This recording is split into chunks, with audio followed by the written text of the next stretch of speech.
Latest coverage from the White House, the State Department, and Capitol Hill. We know the issues, but above all, we know the players to bring you the latest in-depth analysis on all the key stories that we're covering. I'm Eric Ham. Join me from Washington here on Firstpost America.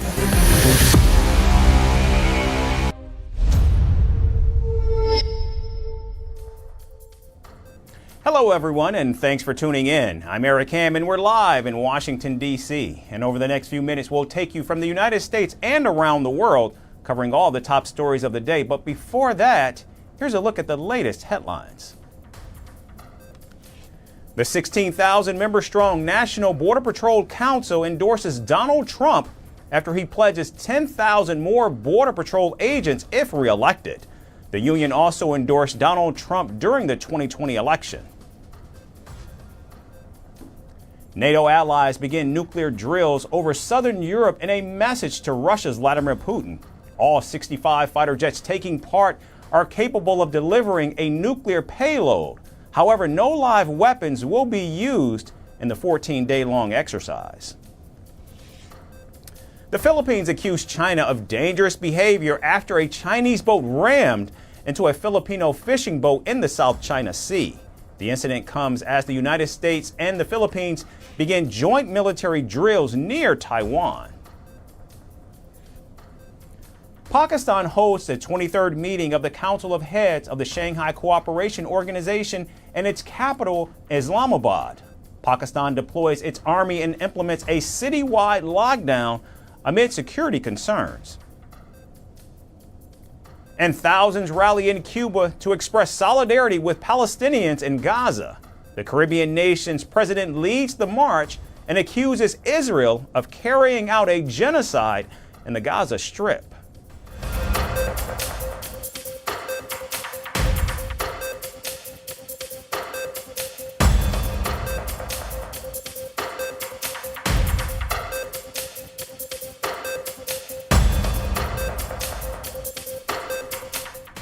We begin in the United States, where Donald Trump is facing massive backlash for saying the U.S. military should be used against his political rivals on Election Day.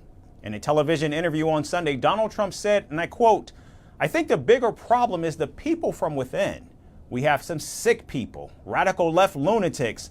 I think it should be very easily handled by, if necessary, by National Guard, or if really necessary, by the military," end quote.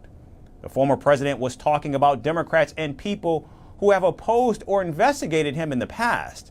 He also singled out and called out California Congressman Adam Schiff, one of the enemies from within. Democratic Congressman Schiff, who is now running for Senate, led the first impeachment in 2019 against Donald Trump over abuse of power allegations. Donald Trump even went on to describe his adversaries as more dangerous than America's foreign enemies like China and Russia. Now, responding to Donald Trump's contentious remarks, Vice President Kamala Harris expressed her anger and argued that his comments should alarm every American citizen. You heard his words coming from him. He's talking about the enemy within Pennsylvania. He's talking about the enemy within our country, Pennsylvania. He's talking about that he considers anyone who doesn't support him or who will not bend to his will an enemy of our country. It's a serious issue. He is saying that he would use the military to go after them. Think about this. And we know who he would target. And we know who he would target because he has attacked them before. The vice president further labeled her Republican rival as unstable and unhinged, whose re-election would bring brutal consequences. Donald Trump, I think in our collective opinion, certainly mine, is an unserious man. But the consequences of him ever being president again are brutally serious. Brutally serious. However, Donald Trump has downplayed any threat from MAGA supporters on November 5th. It is known that his supporters stormed Capitol Hill in 2021 in an attempt to overturn his 2020 election loss to President Joe Biden. Donald Trump denies that he incited the riots or interfered in the election process. But Democrats and many conservatives believe his violent rhetoric poses a threat to the upcoming presidential election and American democracy. And staying with the race for the White House, Vice President Kamala Harris has unveiled a new economic agenda that is specifically tailored to black men. The plan includes forgiving 1 million business loans, creating more apprenticeships, and studying diseases that disproportionately impact African American men. The Opportunity Agenda for Black Men also includes legalizing recreational marijuana to create a booming industry. Harris announced the plan in the battleground state of Pennsylvania, which she visited for the 10th time this election season. The announcement comes days after former President Barack Obama criticized black men in person, saying they weren't fond of the idea of having a woman as president. Up with all kinds of reasons and excuses.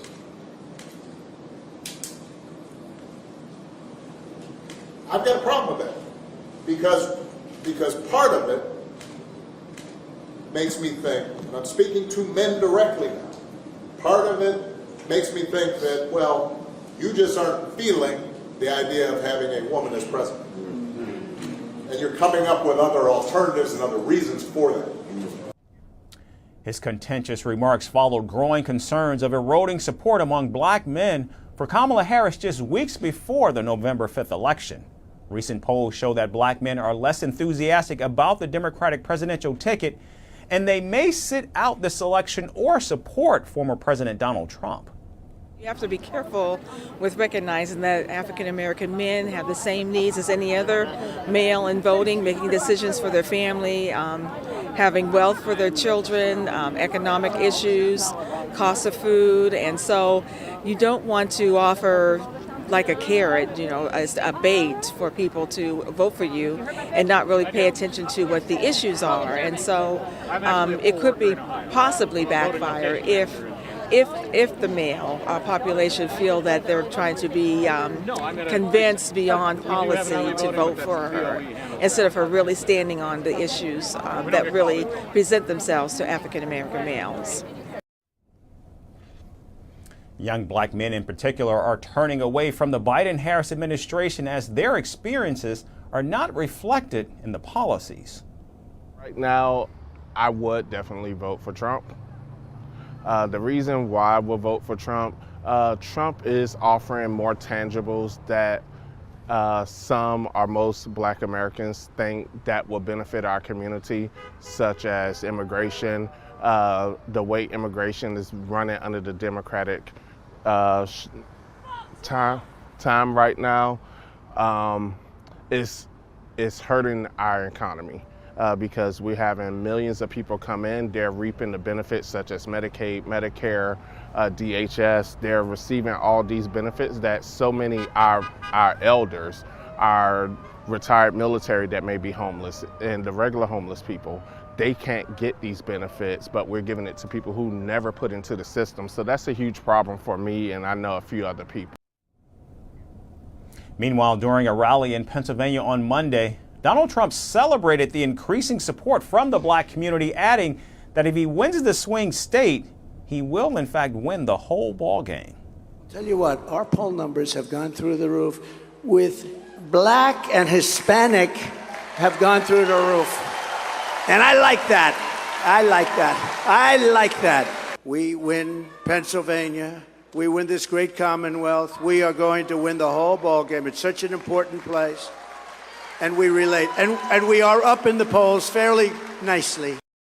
The latest poll averages by the New York Times show Kamala Harris leading Donald Trump by 1 point in Pennsylvania and by 3 points nationally. Yet for nearly 5 decades, black men have historically voted overwhelmingly for Democrats, and specifically, their support has ranged anywhere from 85 to 95% for Democratic presidential candidates. This year, Kamala Harris is fighting to ensure those percentages remain intact as the race grows even more tight with exactly 3 weeks until Election Day. And shifting to the Middle East, where tensions are reaching a boiling point between Israel and Iran. According to a Washington Post report, Israeli Prime Minister Benjamin Netanyahu told President Joe Biden that Israel's retaliation for Iran's missile attack would focus only on military sites. This assurance comes after President Biden urged Israel to retaliate responsibly and prevent a major escalation in the region.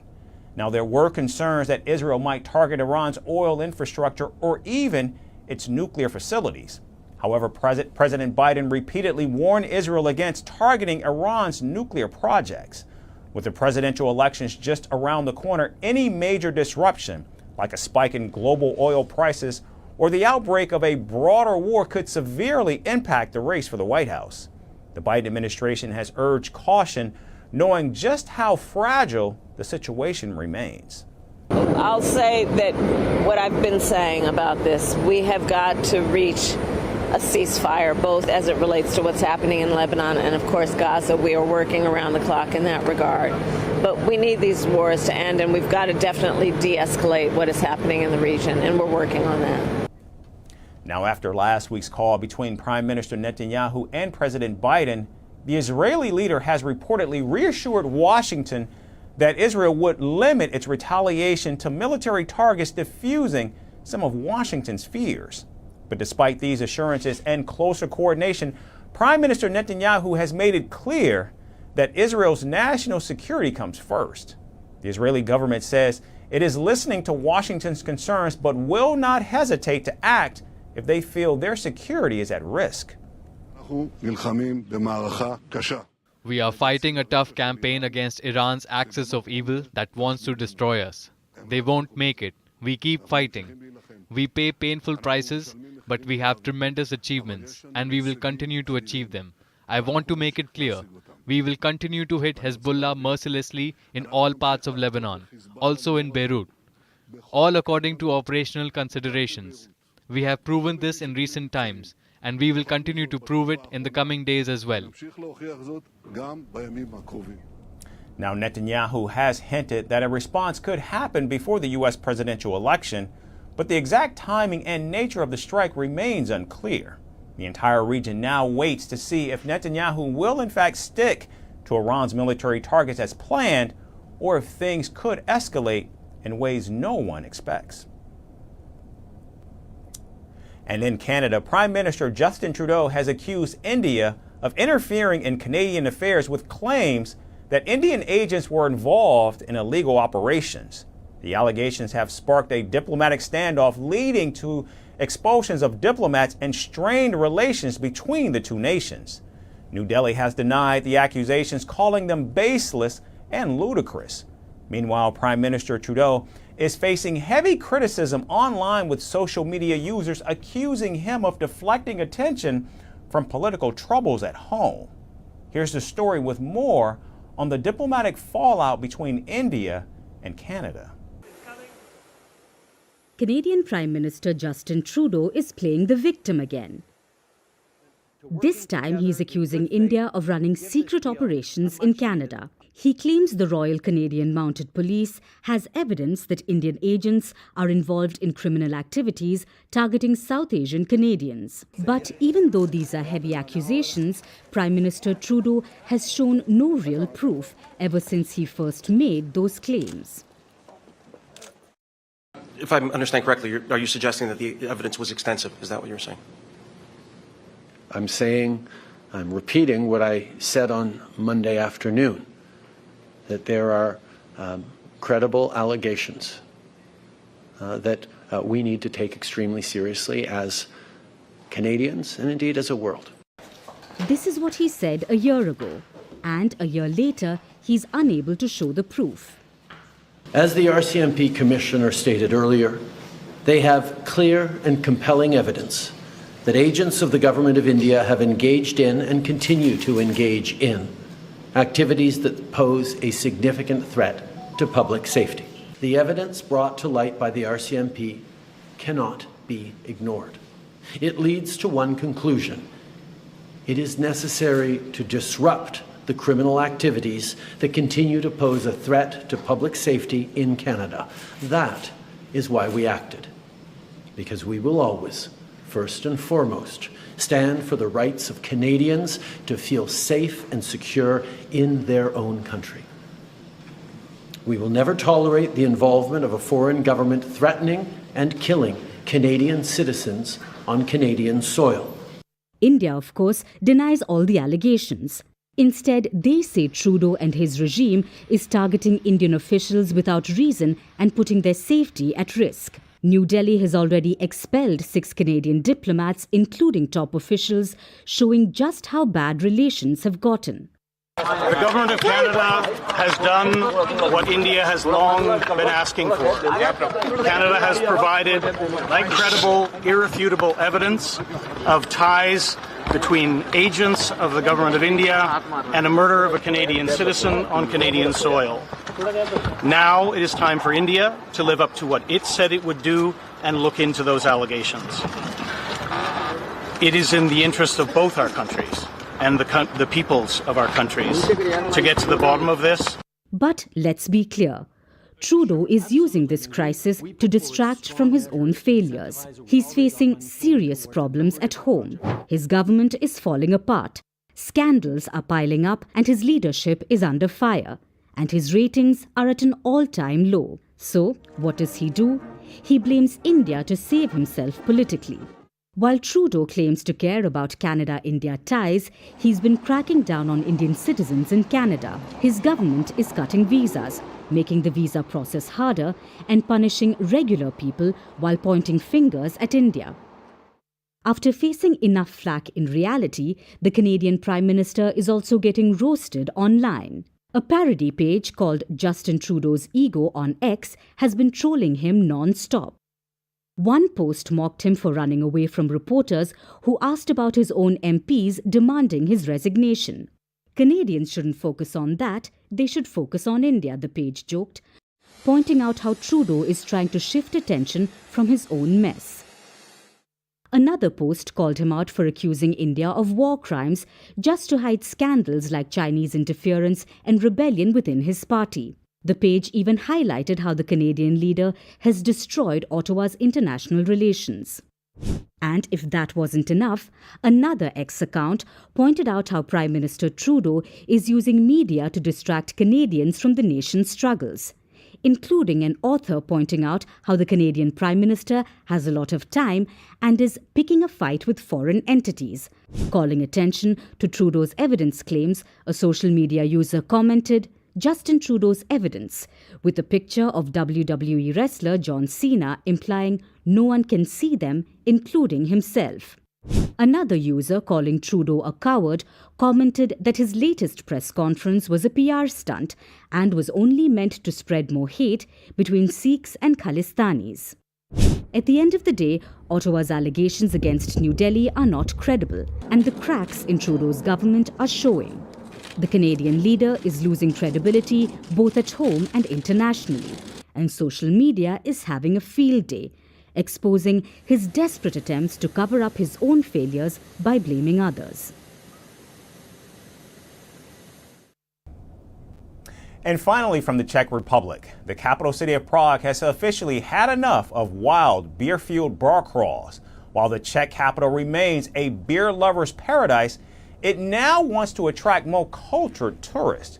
Where pints are still cheaper than water, city officials are hoping to trade in rowdy stag parties for more refined visitors. Our final report looks at Prague's clampdown on its beer taps.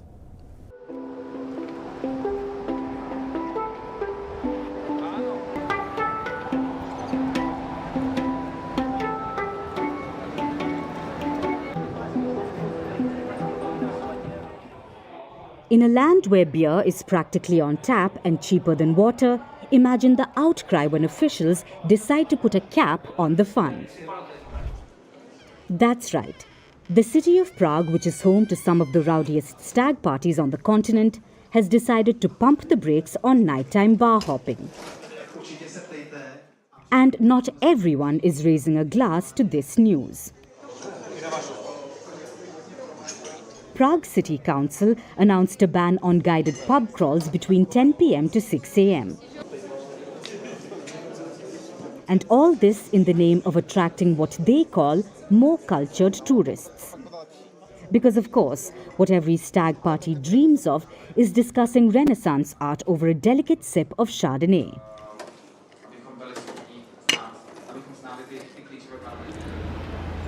The city's deputy mayor firmly stated that it's time to part ways with the type of tourists who see the city as nothing more than a giant beer hall.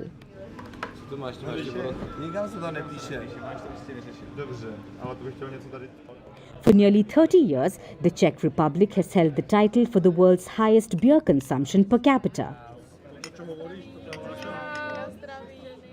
with each citizen knocking back an impressive 128 litres in 2023. Beer here is so cheap that in some spots it's cheaper than bottled water. But that's not the kind of distinction that city officials are after any longer.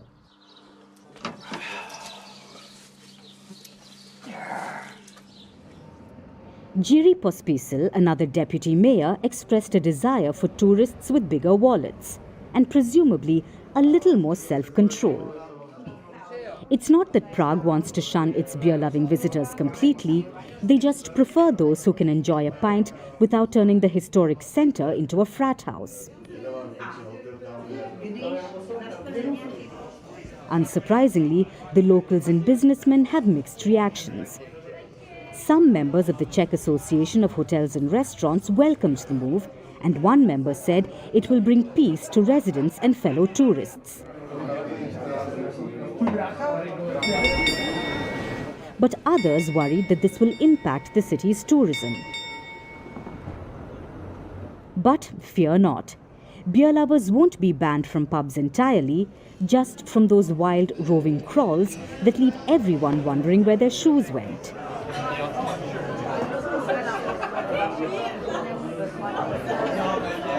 Prague is not the only European city putting its foot down. Amsterdam has already launched its Stay Away campaign aimed at young Brits eager to let loose. And Venice is limiting tour groups and silencing loudspeakers. Barcelona plans to ban apartment rentals to tourists by 2028. It seems Europe is collectively telling rowdy tourists, have your beer, but maybe leave the chaotic side of yourself at home. So the next time you plan a night out in Prague, maybe trade the pub crawl for a nice evening stroll. You'll thank yourself when your shoes are still on your feet the next morning.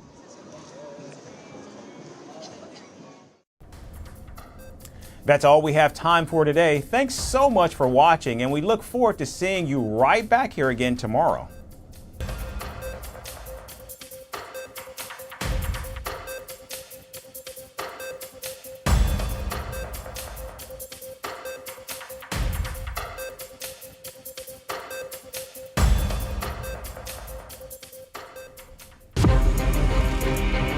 From impeachments to inaugurations, if it's a political story, we are on the scene. The race for the White House is heating up. Kamala, you're fired! I say, bring it on. If it's breaking news, we're live with the latest coverage.